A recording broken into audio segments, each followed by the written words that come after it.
Hello you guys, welcome to another video.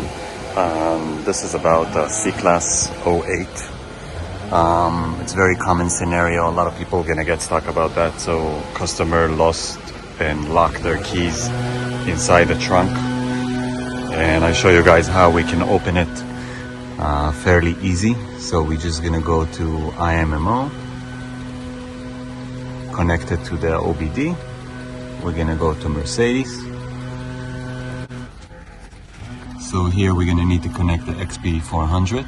But every time we're going to do Mercedes stuff, Autel wants to have the XP200 or 400 connected. So we're just gonna connect it and say okay.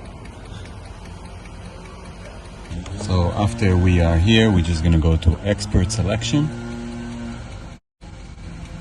And we're just gonna go to open the trunk. And we're gonna do C204. And we're just gonna confirm that there is nothing on the back because it's going to pop up. And we're just gonna press OK.